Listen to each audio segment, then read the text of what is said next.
This year's bond proposal is a big step forward for this area's public safety. There's 2 substations in this year's bond proposal. The Deep South substation on this bond will be the land acquisition and build.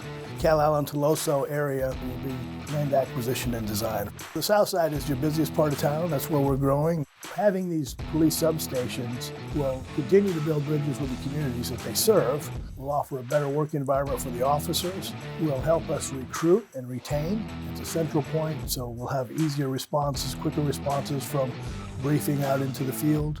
We've not traditionally had real substations where the community can come and go, reach out to officers, have a place to meet. It really opens up public safety to the community the way it should be.